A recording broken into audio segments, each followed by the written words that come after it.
Ahmad Syaroni, jawab ya tantangan debat dari aku. Kapan? Kasih tahu, kita jalankan, kita lakukan. Gak akan berani dia mbak, dia kan cuma bisa bacot. Dia pikir dengan dia ngomong kayak gitu udah keren mukanya dia. Mau gue ludahin tau gak? Assalamualaikum warahmatullahi wabarakatuh. Setelah aksi demonstrasi pada tanggal 25 Agustus 2025 kemarin di DPR ya, masyarakat meminta DPR dibubarkan. Ternyata kita pikir sampai sekarang sudah selesai, sudah usai ya. Polemik masyarakat menginginkan DPR dibubarkan.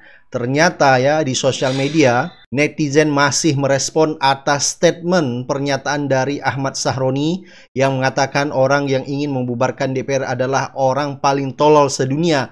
Dan ini menjadi panjang di mana ada netizen ya di sosial media yang bernama Salsa Erwina Hutagalung, salah satu influencer di TikTok ya, menantang debat dengan Ahmad Syaroni karena membuat dia murka sekali atas statement Ahmad Syaroni. Sehingga Ahmad Syaroni pun ya merespon di akun Instagramnya dengan mengatakan, "Ane nggak akan ladenin orang yang ajak debat Ane. Ane mau bertapa dulu biar pinter karena Ane blow on. Ane ini masih bego ya." Sehingga ini pun ditanggapin oleh netizen di sosial media bahwa Ahmad Syaroni tidak berani berhadapan dengan rakyat biasa. Nah, respon Ahmad Syaroni di akun Instagramnya pada akhirnya pun dihapus ya setelah mendapat kritikan keras dari netizen. Nah, ini menjadi pelajaran ya buat anggota DPR lainnya. Jangan terlalu arogan mengeluarkan pernyataan-pernyataan yang melukai hati masyarakat. Selama ini mereka menganggap bahwa dirinya tidak dipilih oleh rakyat. Tetapi tanpa rakyat mereka pun tidak bisa duduk di legislatif. Bahkan Rocky Gerung pun ya kemarin mengatakan mereka itu, anggota DPR itu mengemis suara kita supaya mereka bisa duduk di kursi legislatif. Anggota DPR itu tadinya pengemis, meminta suara kita tuh. Pak Rocky kasih suara dong, nanti kita buat ini. Dia ngemis saudara. Betul dia masuk DPR, kok dia jadi penguasa? Lu dulu kacung, ngemis suara rakyat.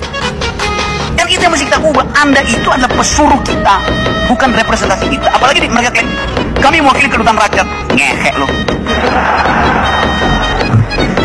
Baik ya, coba kita dengar beberapa komentar netizen ya di sosial media.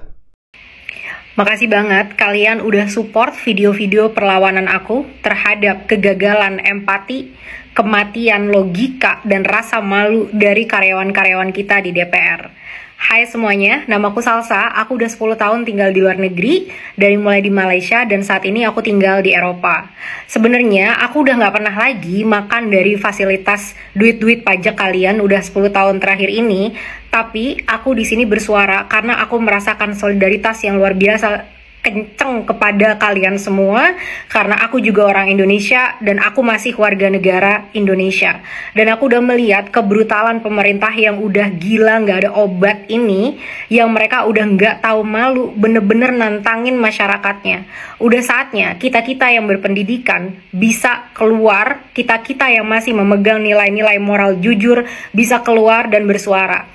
Satu lagi, banyak dari kalian yang menyarankan aku masuk ke parlemen atau jadi menteri atau apapun itu ya di Indonesia.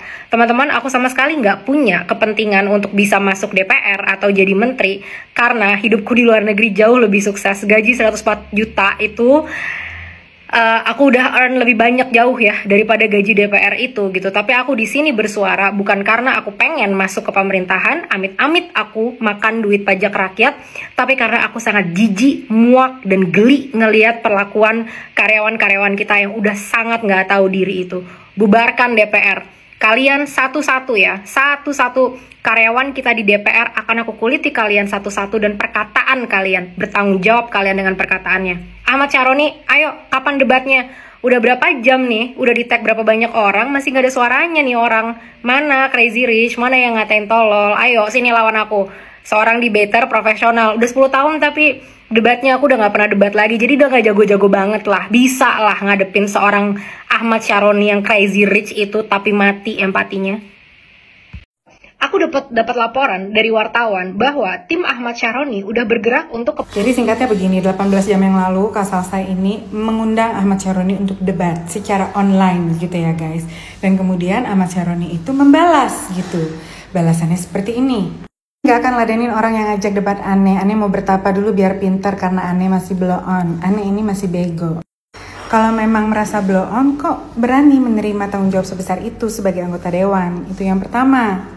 Yang kedua, dia bilang, ngemeng-ngemeng kok nggak di Jakarta, Bu? Jauh sekali Anda. Bedanya di Jakarta sama di luar Jakarta apa? Kan semuanya bisa dilakukan secara online, debat secara terbuka online dan live streaming gitu kan. Apa ini adalah dalam tanda kutip bentuk sedikit ancaman gitu kepada mbaknya?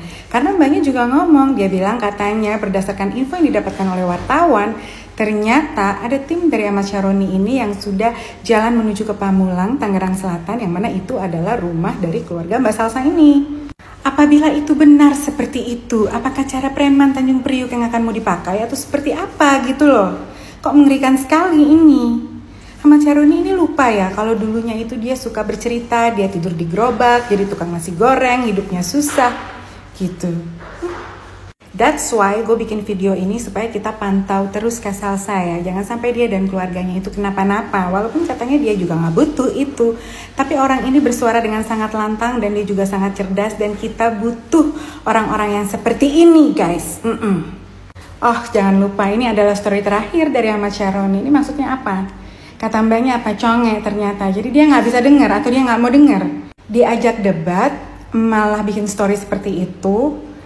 Seorang anggota dewan yang konon katanya itu mewakili aspirasi rakyat gitu. Gimana kalian rasanya jadi rakyat? Gimana ngelihat anggota dewan yang seperti ini, yang joget-joget, yang ngerasa artis? Gimana rasanya? Ternyata foto aku udah masuk nih ke feednya Ahmad Syaroni. Ahmad Syaroni punya duit sebanyak itu, bisa beli Cybertruck, bisa beli beberapa motor mewah, ketua Harley Davidson kalau nggak salah katanya di Indonesia. Uang sebanyak itu nggak bisa membeli kamu keberanian, nggak bisa membeli kamu nyali, nggak bisa membeli kamu akuntabilitas untuk bertanggung jawab sama perkataan kamu. Jadi ternyata kamu diundang, nggak berani datang, tapi nontonin gitu ya. Fans berat ternyata sama aku ya. Nggak apa-apa, bagus. Semoga keberadaan aku bisa mengajari kamu cara berargumen yang baik. Dengan data, dengan logika, dan dengan empati terhadap penderitaan yang dirasakan masyarakat. Apakah uang kamu yang sebanyak itu nggak mampu membeli kamu empati? Teman-teman, lihat nih ya, uang itu bukan segalanya. Orang yang uangnya udah nggak ada serinya, yang petantang-petenteng, pamer kekayaan di tengah kemiskinan masyarakat, dan mati empatinya, ternyata nggak bisa membeli dia keberanian untuk bertanggung jawab sama kata-katanya sendiri loh. Yang aku tanya kan kata-katanya dia. Terus kedua nih ya, dia nanya nih, ngepost foto aku gitu kan, di feednya. Bagus, sembah kalau bisa foto aku. Lagi lomba debat di Denmark. Aduh, apa nggak bisa baca? Prestasi debat aku itu udah 10 tahun yang lalu. Aku nggak sedang lomba debat di Denmark. Aku sedang kerja, saat ini aku adalah strategi manager di perusahaan paling sustainable di dunia, namanya Vestas. Apa yang aku dilakukan di sana? Aku adalah ahli strategi untuk membantu perusahaan agar bisa memprioritaskan kebijakan-kebijakan yang terbaik untuk bisnis. Perusahaan aku terbesar di marketnya di dunia dan paling profitable di dunia. Itu yang aku lakukan di Denmark. Apa yang kamu lakukan di rumah mewahmu? Halo teman-teman sebangsa setanah air, aku mau kasih update. Jadi 18 jam setelah aku tantang debat Ahmad Syaroni, ini beberapa update-nya. Yang pertama, aku udah dihubungi oleh Kompas TV dan udah live tadi pagi waktu Denmark untuk menyuarakan aspirasi dan argumen aku. Gimana nih, masa media lebih cepat dibandingin DPR yang 580 jumlahnya? Jadi tunjangan komunikasi dan tunjangan aspirasi kalian itu untuk apa? Mana pertanggungjawabannya kalau aspirasi masyarakat demo aja nggak ditemuin, dihajar sama polisi dan Brimob, terus sekarang aspirasi yang cuma online aja kamu nggak berani gitu untuk bisa mendengarkan dan debat terbuka secara sama aku. Karena aku maunya debat profesional ya, aku nggak mau debat-debat asal ngomong. Karena kalau cuma menggonggong, anjing aku juga bisa. Kedua, aku dapat laporan dari wartawan bahwa tim Ahmad Syaroni udah bergerak untuk ke Pamulang. Pamulang itu asal aku di Tangerang Selatan, teman-teman. Jadi keluarga aku masih pada di Pamulang nih. Ahmad Syaroni, sampai kamu berani intimidasi keluarga aku atau ada intimidasi dari teman-teman di parlemen atau pemerintah Indonesia, aku habisin kalian. Ingat ya, aku bukan orang bodoh dan aku bukan orang miskin. Sampai kalian berani-berani mengganggu keluarga aku di Indonesia, akan aku cari cari support internasional, aku gulingkan kalian. Hati-hati kalian ya. Aku adalah lulusan hubungan internasional dan aku adalah business development yang sangat handal di dunia. Jadi untuk sekedar ngedapetin support dari dunia internasional nggak susah buat aku. Ketiga, dia ngepost ternyata gitu, katanya dia nggak berani diajak debat karena dia masih bodoh. Ahmad Syaroni, semua orang juga awalnya bodoh. Kita semua juga sama-sama nggak bisa ngomong waktu lahir. Tapi kita semua punya kemampuan untuk belajar. Makanya ayo kita debat biar kamu bisa belajar cara berargumen yang benar, yang profesional, yang tidak ngatain bos yang ngasih kamu makan setiap hari. Kamu selama ini petantang pepenteng nggak pernah kan diminta akuntabilitasnya karena kamu merasa kaya, kamu merasa crazy rich, kamu merasa di atas angin dan tidak tersentuh. Tapi kali ini kamu berhadapan dengan aku. Setiap hari akan aku tuntut akuntabilitas kamu untuk datang dan debat secara profesional sama aku. Kita buktikan siapa yang sebenarnya tolol di antara kita. Kamu yang makan duit rakyat dan ngatain rakyatnya tolol atau aku. Aku terbuka, mungkin aja aku yang tolol. Dan aku udah bilang, kalau memang aku yang tolol, dengan legowo akan aku support kamu Ahmad Syaroni. Tunjangan komunikasi cuma dibuat untuk posting-posting Instagram yang gak jelas gitu. 15 juta cuma buat kayak gitu, posting Instagram. Itu kan gratis semuanya teman-teman. Cuma sampai situ, ini bener-bener investasi bodong yang kita lakukan untuk ngebayar gaji dia. Pecat Ahmad Syaroni. Rakyat protes bubarkan DPR, ini Syaroni bilang rakyat kita itu paling tolol sedunia. Gue mau nanya sama lu Roni, lu habis minum apa lu? Narkoboy lu? Ngomong sempet kayak gini gitu. Gue tahu banget dulu lu itu orangnya lebih bijaksana, lebih humble, lebih ngerti gitu perasaan rakyat. Sekarang semenjak pakai kacamata hitam mulu gitu kan, itu kayaknya lu tinggi banget gitu sekarang ngomongnya. Ya, beda banget gitu sama dulu. Keseringan makan uang haram lu ya? Apa jangan-jangan lu udah nyicip keseringan minum wine gitu, keseringan party, narkoboy lu ya? Buat rakyat-rakyat semua ya, lain kali jangan dipilih lagi yang begini. Kalau kalian udah kecewa dengan seseorang, jangan lagi dipilih. Blacklist. Ya, Eko Patrio, Uya Kuya, Nafa Urbah, pokoknya artis-artis yang notabene mereka tuh nggak laku lagi sebenarnya. Jadi mumpung masih ada nama, mereka nyalon jadi anggota DPR. Mereka tuh cuma mau cari uang pensiunan. Nggak usah dikasih tempat orang-orang yang nggak kompeten di bidangnya. Ya, carilah ya kalau bisa yang S2 hukum atau ilmu sosial. Jadi mereka tahu. Dan lihat juga background kerjaannya sebelumnya apa. Terutama mereka kerja di ilmu apa, kerja di sosial gitu. Bantu masyarakat, itu yang dipilih. Jangan asal terkenal kalian coblos. Mereka tuh nggak guna, tau nggak? Mereka nih orang-orang nggak berguna yang kalian kasih kursi di DPR sana. Ya, ingat itu. Ya, mereka kalau udah keseringan makan uang haram, uang gampang, ngomongnya nggak pakai otak lagi, bacot aja. Gak usah dipilih lagi. Jangan mencaci maki berlebihan itu kan karena merusak. Oh, jadi Bapak udah kena mental. Waduh, kasihan juga ya Bapak kena mental ya Pak ya. Tapi Pak, saya cuma mau bilang Bapak ini nggak konsisten ya kalau ngomong ya. Suka berubah-berubah. Tadi A, terus tiba-tiba ngomong lagi B jadi Z. Coba Pak, sebelum ngomong Pak, dicatat dulu mungkin Pak, biar nyambung Pak. Soalnya Bapak ngomong di awal katanya boleh rakyat Indonesia menyampaikan aspirasi, mau mencaci maki, tapi tiba-tiba Bapak bilang lagi Bapak kena mental. Terus yang lucunya lagi Bapak bilang kita boleh rakyat Indonesia menyampaikan aspirasi apapun itu, tapi Bapak ngapain malah nyariin saya? Ketahuan deh. Iya, soalnya saya cuma mau nanya sih Pak, ini mana tahu Bapak tuh tahu ya, soalnya kan Bapak kan anggota dewan ya kan. Saya cuma mau nanya Pak, soalnya kemarin itu Pak, WA saya itu dihack Pak. Sebelum tanggal 25, tanggal 24 itu WA saya tuh dihack. Saya nggak ngerti kenapa WA saya tuh dihack ya.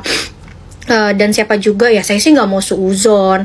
Terus kalau misalnya ditanya lagi ya Pak ya, Bapak tuh ngapain sih Pak nyariin saya Pak? Soalnya jujur saya nggak ngerti sih tujuan dan fungsinya nyariin saya itu apa gitu lah. Karena kalau dibilang saya pelopor, saya bukan pelopor. Soalnya saya hanya merangkum kata-kata rakyat-rakyat Indonesia, video-video rakyat Indonesia yang udah seluaran, terus saya bikin video gitu. Jadi kalau ditanya siapa pelopornya, saya juga nggak tahu. Saya hanya mengkutip komentar-komentar yang rakyat Indonesia buat bahwa pada tanggal 25 Agustus akan terjadi demo.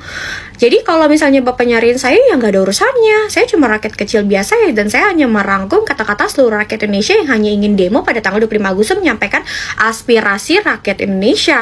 Jadi Bapak ini salah sasaran, salah Pak, bukan saya Pak, gitu.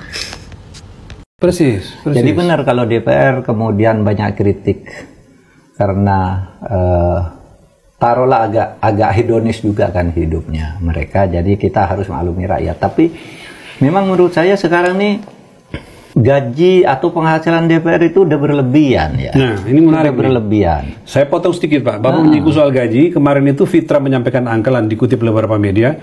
Fitra itu Forum Indonesia untuk Transparansi Anggaran. Mengeluarkan data bahwa berdasarkan perhitungan dia, gaji anggota DPR sebulan itu bisa mencapai 230 juta Pak. Sebulan? Sebulan 230 juta. Belum termasuk tunjangan nanti yang 50 juta. Kami punya data. Ini Pak, ini kita coba bikin grafisnya. Pagu gaji anggota DPR ini dari Fitra nih, sumbernya Seknas Fitra. Tahun 2023 pagunya itu 1,200 miliar lah. Lalu 575 anggota. Lalu tahun 2024 itu 1,189, itu 575 anggota. 2025 1,665, 62 miliar 580 anggota. Artinya jika dirata-rata pada 2025, setiap anggota DPR berpotensi menerima sekitar 2,8 miliar per tahun atau lebih dari 230 juta per bulan. Menurut saya kalau memang ini cuma 230 juta per bulan, yang saya dengar justru miliaran per bulan. So gini Bapak Ibu DPR yang terpaksa harus dihormati, gini loh, supaya Anda ini paham, kenapa rakyat begitu marah ke kalian, dan saking marahnya itu menggaungkan bubarkan DPR. Karena kalian itu tondif, mati otak, telinganya budek, nuraninya juga mati. Saking matinya, kalian gak merasa bersalah. Bagian mana yang salah ya? Tunjangan rumah 50 juta per bulan, tunjangan beras 12 juta per bulan, tunjangan bensin 7 juta ya per bulan. Kalian tidak merasa bersalah, bahkan kalian merasa itu layak. Ini bukan soal gede, kecil, gaji. Tapi secara kebijakan, secara logika kebijakan ini cacat. Ini kebijakan yang cacat. Kalian lupa bahwa kita ini sedang efisiensi anggaran. Lagi ngirit. Lagi ikat pinggang kencang gitu loh, untuk memenuhi kebutuhan-kebutuhan program yang lebih strategis. Memenuhi program-program yang dianggap prioritas dalam rangka pembangunan nasional negara ini. Dalam rangka untuk menjemput Indonesia emas di tahun 2045. Ini lagi ikat pinggang yang kencang gitu loh. Kalian ingat nggak, waktu pertama kali efisiensi anggaran itu ditetapkan, ada nambah wamen aja di kementerian-kementerian itu rakyat marah. Karena nggak nyambung. Lu bilang efisiensi anggaran, ngapain nambah jajaran wamen yang itu cuma ngabisin anggaran. Yang kita juga nggak tahu kerja mereka apa. Padahal kan udah banyak dirjen, udah banyak staf-staf yang ahli juga di dalam kementerian. Apa fungsinya wamen? Itu aja masyarakat marah. Apalagi ini. Anda sebagai wakil rakyat, nggak punya kalkulasi-kalkulasi itu. Ini kan kedunguan yang hakiki gitu loh. Itu maksudnya wahai Bapak Ibu yang ada di parlemen. Sebenarnya kalian itu apa sih? Gak nyambung gitu ya dengan amarah masyarakat ini. Berarti kan itu dungu banget gitu loh. Kalian tahu gak sih, pajak ini naik karena efisiensi anggaran. Pajak ini naik karena dana transfer ke daerah itu dipotong gede. Sedangkan daerah itu selama ini masih sangat bergantung dari DAU dan DAK. Even udah desentralisasi atau otonomi daerah itu. Itu semua karena efisiensi anggaran. Banyak program-program strategis atau program-program yang dianggap prioritas itu yang harus dipenuhi kebutuhan anggarannya, makanya ada efisiensi anggaran. Itu Bapak Ibu. Apakah kenaikan tunjangan itu menjadi satu program prioritas, program nasional gitu, program strategis nasional gitu kalian? Nyadar Bapak Ibu wahai wakil rakyat, kalau udah bodoh dungu ya jangan mati nurani lah. Gimana ya cara memahamin kalian lagi itu? Seharusnya berdemo itu untuk menyuarakan aspirasi rakyat, bukan untuk merusak. Lo apaan sih? Video lu tuh isinya apa sih? Makanya tanggal 25 kemarin lu ikut lu demo. Biar tahu lu rasanya ditembakin sama gas air mata, biar tahu rasanya. Masih bagus 1-2 mobilnya yang kena inceran. Harapan gua seluruh mobil pejabat aja bila perlu dibakar. Kenapa? Biar nggak ada lagi orang yang berani jadi pejabat. Biar nggak ada lagi orang-orang pejabat-pejabat itu yang belagu pakai mobil mewah, tawan sama masyarakat, bakar bila perlu. Bisa-bisanya lu bikin video kayak begitu buat rakyat. Emang orang kalau nggak tahu apa-apa, nggak ngerasain, ngomong enteng ya kayak gini. Banyak banget yang komen, Bang, kenapa lu nggak ikut demo pas kemarin itu? Ah, lu mah cuma berani di sosmed doang, dan masih banyak lagi. Nggak lama pas gue pengen bikin video baru, temen gue ngirimin video ini. Oh, jadi ini tujuan demo DPR. Ngebikin Fufu Fafa jadi pahlawan. Sandiwara yang sungguh baik dari geng Solo. Wow. Satu kalimat. Itu jawaban dari semua komentar kenapa gue nggak ikut demo kemarin. Gue tambahin lagi. Sebelum demo kemarin, para ternak Mulyono lagi framing seolah-olah si Gibran itu pahlawan dengan diem aja pas anggota DPR banyak yang joget-joget. Dan udah gue bahas di video sebelumnya. Jadi, kenapa gue nggak banyak komentar soal demo kemarin? Ya masa gue harus masuk jebakan Batman, anjir? Apa lo? Analisa saya selama ini bahwa aksi demo 25 Agustus 2025 kemarin akan ada yang menunggangi terbukti saat ini. Hari ini muncul video dan viral dan disebarkan oleh Buzzer RP video editan, di mana dalam video tersebut seolah-olah Gibran Rakabuming Raka Wakil Presiden menemui para pendemo dan melakukan dialog dengan aksi demo 25 Agustus 2025 di gedung DPR. Padahal itu adalah hoax, teman-teman. Mari kita simak videonya. Tenang dulu ya.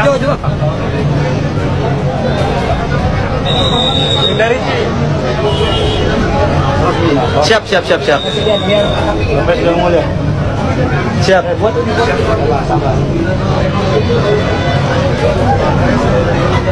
Siap.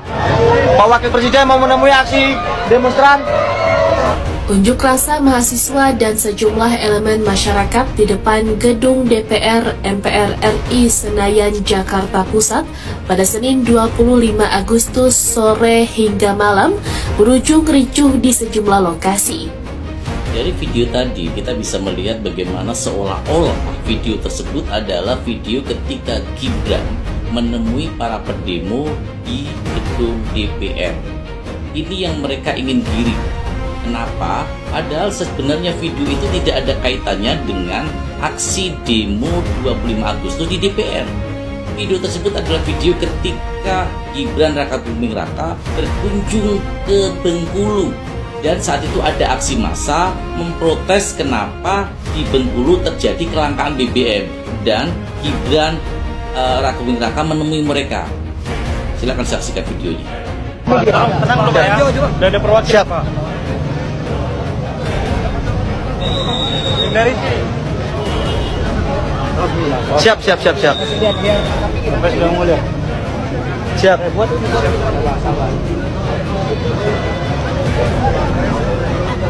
Siap. Pak Wakil Presiden mau menemui aksi demonstran. Ini Wakil Presiden kita menemui masyarakat Provinsi Bengkulu. Siap. Dari video yang mereka coba edit itu, mereka coba untuk menggiring opini. Ketika video itu dipotong dan ditambah dengan video gerakan-gerakan aksi kemarin 25 Agustus 2025 di DPR, sehingga seolah-olah ingin memframing opini masyarakat supaya terjadi pemikiran di tengah masyarakat bahwa pada saat demo 25 Agustus 2025 kemarin, Gibran menemui para pendemo itu. Dan di situ ada narasi bahwa Gibran nanti akan digiring bahwa Gibran lebih hebat daripada Prabowo Subianto. Jadi cara-cara seperti ini yang mereka selalu lakukan. Cara-cara jahat, cara-cara licik, cara-cara kotor selalu mereka lakukan. Diulang-ulang terus. Kenapa ini terus dilakukan? Karena ini efektif untuk membodohi para pendukung-pendukung Jokowi yang minim literasi. Mereka gampang sekali untuk dibodohi hanya dengan berita-berita hoax seperti ini. Tapi bagi kita yang cerdas, kita pasti akan melihat keanehan dari berita yang sedang atau video yang sedang beredar saat ini. Jadi teman-teman, tugas kita adalah menyebarkan sebanyak-banyaknya video ini, atau kalian menyebarkan semua literasi-literasi yang kalian punya bahwa video yang dikatakan Gibran menemui pendemo aksi 25 Agustus di DPR, di gedung DPR, itu adalah hoax. supaya mereka yang mengandalkan kekuatan logistik uangnya untuk memframing dan membodohi masyarakat bisa kita gagalkan. Mereka punya uang, kita punya rasa cinta terhadap bangsa dan negara. Kalian udah nonton belum pernyataan dari pendukung Jokowi yakni Krisyanto di YouTube-nya yang mengatakan kegaduhan sekarang yang terjadi di Indonesia itu adalah karena kebijakan dari Pak Prabowo. Yang belum nonton silahkan nonton dulu. Jadi Bapak Presiden, saya mohon hentikan segala kebijakan-kebijakan konyol Anda. Ini semua akibat dari kebijakan Anda. Maka sadarlah, hentikan segala kebijakan-kebijakan yang konyol itu, yang brutal itu terhadap rakyat. Nah, saya mau bantah, saya punya analisis lain. Siapa sebenarnya biang kerok bobroknya atau hancurnya pemerintahan sekarang, bahkan sampai demo habis-habisan kemarin kan. Saya akan katakan dalam utama rusaknya tatanan pemerintahan Indonesia sekarang itu adalah ulah oknum yang menggerakkan Jokowi. Note, bukan Jokowi ya, tapi orang di belakang Jokowi gitu. Jadi sebenarnya akar kerusakan tata kelola negara sekarang itu sudah terjadi di era Jokowi, di mana rusaknya tatanan pemerintahan Indonesia itu bukan karena berdasarkan atensi kesengajaan beliau, tetapi karena ketidakkompetennya Jokowi dalam memimpin sebuah negara. Jokowi tidak punya pemahaman yang mendalam tentang ilmu kenegaraan, tidak menguasai sistem pemerintahan, dan tidak piawai dalam mengelola ekonomi negara. Akibatnya apa? Beliau jadi mudah diarahkan, mudah dipengaruhi, bahkan dibonekai oleh jajaran di sekelilingnya gitu. Buktinya kebijakan yang lahir dari Jokowi hampir selalu berpihak pada kepentingan politik dan oligarki, bukan pada rakyat. Jadi jangan heran kalau kebijakan itu sering asal-asalan tanpa pertimbangan akademis yang matang gitu. Makanya Rocky Gerung pernah bilang Jokowi itu cocoknya jadi kepala keluarga, bukan kepala negara. Dan pernyataan itu ada benarnya karena hampir setiap kebijakan strategis yang keluar bukan murni idenya, tetapi hasil arahan dari orang di belakangnya gitu. Proyek KCIC misalnya, di era SBY Jepang sudah mengajukan proposal itu, tapi ditolak karena membebani APBN. Namun saat di era Jokowi justru memaksa proyek tersebut dengan rasi prestais. Akibatnya apa? Biaya membengkak, ditambah utang besar-besaran, bahkan berdasarkan rapat resmi yang dipimpin Direktur KAI Kereta Cepat itu menanggung kerugian signifikan dan penumpang jauh dari target itu. Artinya bukan hanya tidak efisien, tapi benar-benar membebani keuangan negara. Belum lagi proyek IKN, ratusan triliun anggaran digelontorkan untuk sebuah kota baru, di mana di saat yang bersamaan kebutuhan rakyat di bidang kesehatan, pendidikan, dan pangan justru terabaikan gitu. Itu semua menunjukkan bahwa Jokowi yang diarahkan orang di belakangnya itu tidak membuat kebijakan berdasarkan kebutuhan rakyat, tapi kepentingan elit oligarki.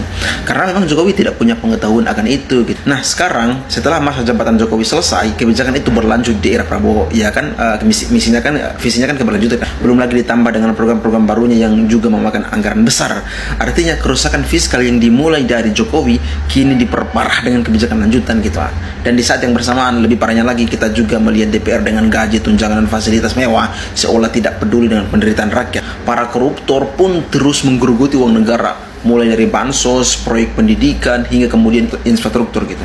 Nah kalau semua itu ditotal, dimulai dari kerugian KCIC, anggaran jumbo IKN, biaya program populis, gaji DPR, dan korupsi, maka wajar kalau APBN kita terus bolong. Dan kalau sudah seperti itu, mau tidak mau negara harus mencari pemasukan tambahan. Caranya ya dengan menaikkan pajak dan sumber pemasukan lain, seperti yang terjadi sekarang misalnya. Semua dipajakin, royalti lah, kenaikan PBB lah, makanya rakyat stres.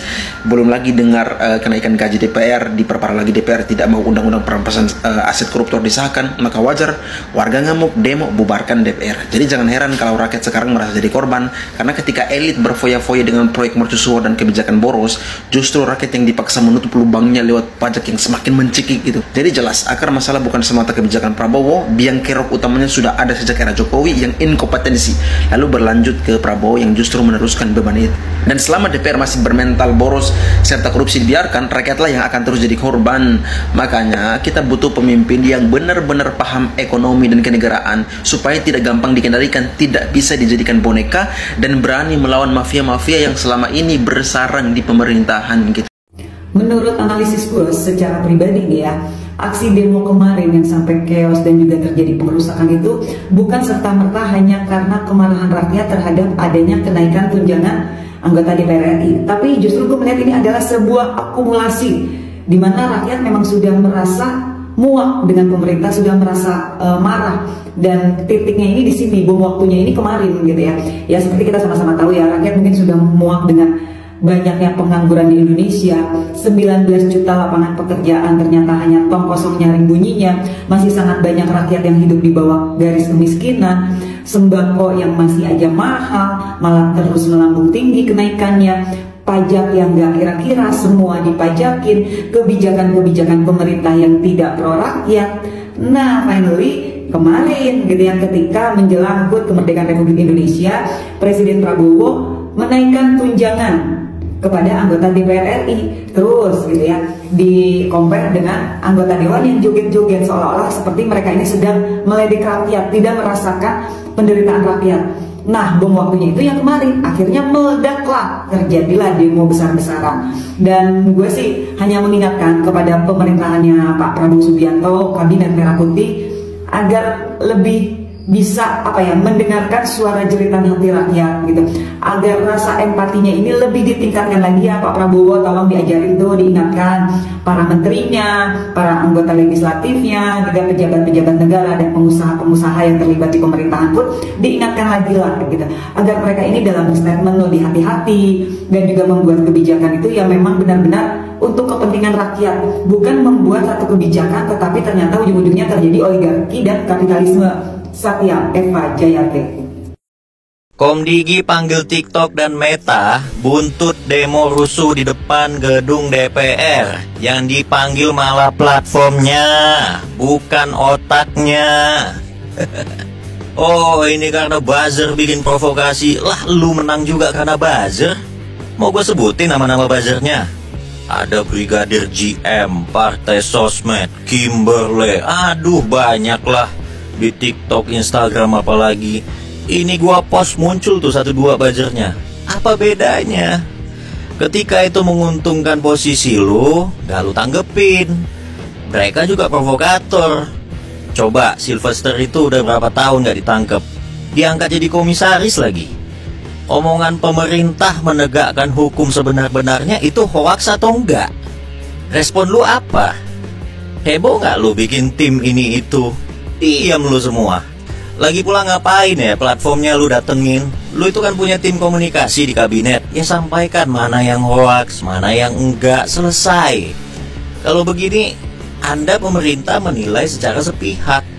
Atas nama demokrasi yang sehat, lu go mute. Kan bisa begitu. Padahal kontennya mungkin cuma mengkritik. Rakyat itu sebenarnya menuntut perbaikan otak dari Anda yang duduk di sana, menuntut etika dan moral dari pemerintahan kita. Sesimpel itu. Ketika ada demo yang gerakan masanya luar biasa, lu itu berkaca dulu tuh. Bukan dihajar lagi masyarakatnya dengan cara-cara nggak jelas, dengan kebijakan yang nggak jelas. Toh kalau pemerintah bikin sesuatu yang benar, rakyat pasti backup dengan sendirinya. Kalau dipikir ya, apa sih yang diinginkan oleh para pendemo ini? Mereka bilang ingin membubarkan DPR. Ya, kalau dipikir-pikir ya, memang nggak mungkin kita membubarkan DPR, karena itu adalah amanat dari undang-undang. Tapi, cobalah kita refleksi ya, bagaimana sih pribadi-pribadi anggota DPR itu, ketua partai itu. Jadi, kita harus refleksi gitu loh. Kalau misalnya ada demo, kita lihat, apa sih yang mereka inginkan? Mereka menyuarakan ketidakadilan. Ketidakadilan itu apa sih? Gitu loh. Nah, contohnya ini, ya, Ketua Parpol Golkar ini, Pak Bahlil ini, dia seolah-olah dia nggak tahu ada demo. Bahkan Bahlil ini mendapatkan bintang Mahaputra, penghargaannya. Juga Letkol Teddy mendapatkan penghargaan bintang Mahaputra. Itu sungguh menyayat hati rakyat, gitu loh. Sementara rakyat itu jutaan orang nggak punya lowongan kerja, mereka nggak tahu makan apa. Tetapi ketua-ketua parpol itu seolah-olah buta gitu, seolah-olah budak bisu, seolah-olah nggak mau tahu dengan kondisi rakyat, nggak tahu ada demo, nggak tahu dan sebagainya. Itu kan berarti kan otaknya budak udah, gitu loh. Kalau Anda menjadi kepala parpol ya, budak begitu, lalu Anda terus lakukan itu, ini akan menjadi benturan pada masyarakat. Ketidakadilan itu apa sih? Keadilan itu apa sih? Kita harus berpikir gini loh. Keadilan itu bukan berarti ada barang lalu dibagi-bagi gitu loh. Bukan 10 dibagi 3 ya dapat 3 itu adil, itu enggak. Bukan. Kalau begitu caranya ya sebagai parpol ya, sebagai ketum parpol, dia nggak perlu membagikan uangnya atau hartanya kepada masyarakat, ya kan? Karena dia merasa loh itu kan kekayaan atau asetnya parpol, kekayaannya orang-orang pejabat itu. Artinya pejabat-pejabat tinggi itu berpikir bahwa nggak mungkin lah kekayaan mereka sebagai pejabat dibagikan kepada rakyat. Atau misalnya gaji anggota DPR yang sekian ratus juta itu yang membuat rakyat demo itu tidak mungkin diturunkan ya. Itu karena konsep keadilan itu bukan berarti 10 dibagi 3 gitu loh. Bukan begitu. Contohnya ini ya, kasus nih ya. Sekarang itu di Mabes TNI, jadi Mabes itu ada Angkatan Darat, Laut, Udara, ada lagi Mabes TNI sebagai gabungan. Namanya dia Mabes TNI itu gabungan. Ya, tetapi anggotanya itu di atas ya, di asisten Mabes TNI seperti ASOP, ASPERS, ASLOK, ASTER itu diisi oleh Angkatan Darat.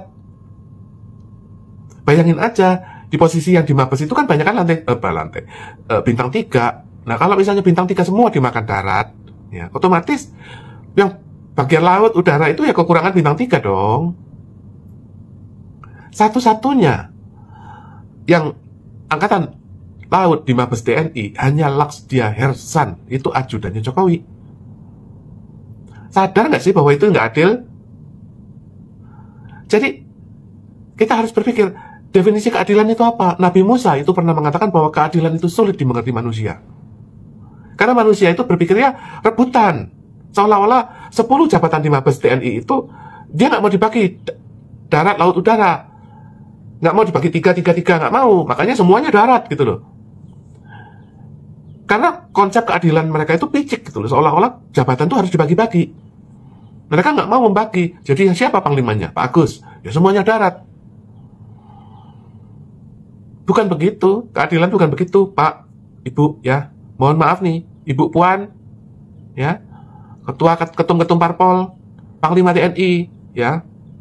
Bukan begitu konsep keadilan itu. Bukan keadilan itu harus dibagi-bagi gitu loh. Artinya gajimu dibagi untuk rakyat gitu. Enggak. Konsep keadilan yang benar adalah kamu harus memahami yang disebut amanat. Amanat dari otoritas, amanat dari otoritas perang, amanat dari otoritas moneter, amanat dari Tuhan. Gitu loh. Kamu sendiri merefleksi, apakah ini adil menurut Tuhan? Apakah ini amanah di mata Tuhan? Nah, kalau misalnya, kamu bayangin aja, kalau di Panglima TNI itu stafnya semuanya darat, ya, dalam kondisi nanti chaos, ya, terjadi demo lalu chaos, lalu Panglima itu minta supaya Angkatan Laut mau membantu gitu. Lah ya bagi Angkatan Laut, lah atasannya yang di pucuk pimpinan semuanya darat, ya jadi udah dewe-dewe, sendiri-sendiri akhirnya. Itulah keruntuhan sebuah pemerintahan itu karena apa? Karena ya sendiri-sendiri. Jadi pada waktu misalnya ada demo, oh ya di demo siapa? DPR. Ya DPR aja bubar, pemerintah nggak mau tahu, Panglima TNI nggak mau tahu, ya kan? Bahkan ketika misalnya Panglima TNI ditugaskan untuk memadamkan kerusuhan, lalu di dalam TNI itu sendiri juga ada pikiran, loh yang laut juga nggak usah ikut-ikut, ya kan? Pucuk pimpinannya darat semua kok. Jadi ini bukan TNI, ini adalah Angkatan Bersenjata Darat, ABD, Angkatan Bersenjata Darat. Itu pikiran orang. Jadi sehingga kenapa kita itu jatuh, pemerintahan jatuh itu karena kita sendiri-sendiri. Kenapa? Karena kita nggak mau dibagi tadi, karena kita mau ambil semua. Nanti kalau misalnya Panglimanya ganti Kasal, semua di Mabes TNI itu isinya laut semua. Nanti kalau misalnya Pak Tony jadi Panglima, semuanya jadi udara semua. Ya kan, dia ambruk pemerintahan ini. Ya gara-gara kamu nggak ngerti konsep bahwa keadilan itu amanah dari otoritas. Nanti kalau kamu sudah kena otoritas, melepuh, atau kamu dicopot seperti Xi Jinping, baru heran, kenapa dicopot? Ya dicopot karena kamu nggak adil.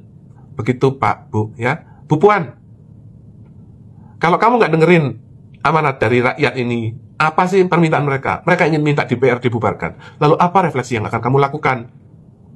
Tolong ganti semua ketum parpol itu, ganti semua.